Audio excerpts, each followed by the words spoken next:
છે કે હું ઘણી વાર તો ભાવેશને એવું કરતી હોય. એ છે મારી ફ્રેન્ડની ડોટર છે એકચ્યુઅલી. એ અમે બે ગયા હતા અંબાજી દર્શન કરવા. ગિરનાર હા, એ ટાઈમ હતો વડસાવિત્રી શનિ જયંતિ. અચ્છા ઓહો હા, વડસાવિત્રી મને એટલે અનાયાસે જ સરસ યાદ હતો કે વડસાવિત્રી છે અને શનિ જયંતિ છે. પછી અમે બે જ્યારે જતા હતા ને એટલે હવે તો એ રમત યાદ હોય એટલે હું ત્યારે અમે બે નોર્મલી રમત કરતા હતા. જ્યારે અમે ગયા ને ત્યાં એકદમથી પહેલાં તો ધુમ્મસ થઈ ગયું. કાંઈ આજુબાજુની અમને કાંઈ ખબર જ ના હતી. એટલો બધો ગાઢ અમને એમ થયું કે અમે હિમાચલ પ્રદેશમાં. હા એવું થઈ ગયું અને એટલી ઠંડી લાગવા માંડી બેને કે આમ થર પેલા રોપવેની અંદર બેને એટલી બધી ઠંડી લાગી કે અમે આમ કાપવા માંડીએ. પણ એ ટાઈમે અમને બેને એટલી બધી એવા કરી દીધા કે અમને કંઈ સમજ જ ન પડે કે અમે શું વિચારીએ. ત્યાં એકદમથી અમને ખાલી ગિરનાર ગાયબ, આખી દુનિયા ગાયબ, કાંઈ નહીં, ખાલી આજુબાજુ ધુમ્મસ કે અમે બે જ. ઓહો અને ત્યાં છે ને એકદમ મોટો પ્રકાશ દેખાયો. ગિરનારની સામે સૂર્યપ્રકાશ એટલો વિશાળ વિશાળ થતો કે પણ અમે બે મૂળની જેવા ખાલી જોઈએ, કાંઈ ખબર ન પડે. રોપેમાં બેઠો હતો? હા, રોપવેમાં. અચ્છા ઓહો અને હમણાં રોપવેમાં કેટલી વાર લાગી. પછી અમે બે એમ જોતા હતા ને ત્યાં આખો કિન્નર કૈલાસ. ઓહો એ જાણે એને આમ લઈને આવતા હોય ને દિવ્ય પ્રકાશની અંદર એ કિન્નર કૈલાસને ત્યાં મૂકવામાં આવ્યો. એક ક્યાં આપણું જે ભૈરવ ટૂંક છે હા ભૈરવ જપ છે ત્યાં આગળ. અચ્છા તો એના એક પ્લેસમાં એને ત્યાં મૂક્યો. એટલે તે જ દિવસે એટલે હવે તો બે આમ ખાલી જોઈએ જાણે કે કાંઈ બુદ્ધિ જ મરી ગઈ, કાંઈ સમજ કાંઈ વિચારી જ નથી. કોઈ વિચાર નહીં. અમને સબ મૂડ જેવા કરી દીધા.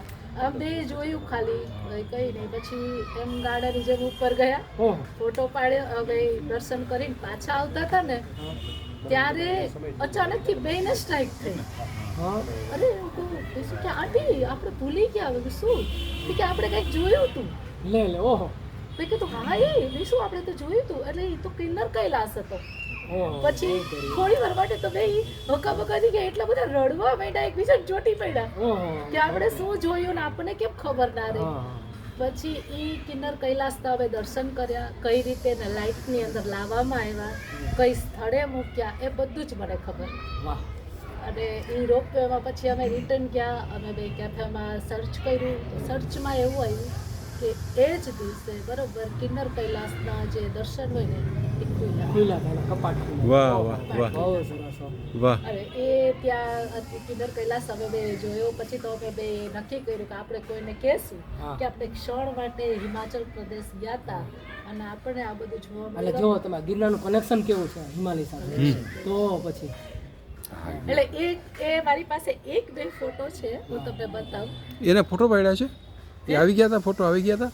એનો છે ને અમે બધું મૂડ હતા ને ઓકે. હવે આમ જોતા હતા અને જો કોઈ વસ્તુ નહીં. બીજી વાત આ વડ સાઈડ છે ને જેઠ મહિનામાં આવે. એક વસ્તુ હમણાં જ ગઈ. અમે બે ગયા એટલે હતા. ગરમીની સીઝન હોય એકચ્યુઅલી હમણાં જ ગયે આપણે કયા શનિદેવ જય શનિ શનિદેવ જયંતિ અને તે દિવસે જ વરસાદ પાછો એ યોગ આવ્યો 2024. એવી ગરમીમાં ઠંડી લાગે તમને. એવી ગરમીમાં. અને એ 24નો યોગ હતો, 24ની વાત હતી. 26માં પાછો એ યોગ આવ્યો. એટલે મેં ભાવેશને કીધું કે મારે જવું જ છે, મારે કોઈ પણ હિસાબે ત્યાં દર્શન કરવા જવું છે.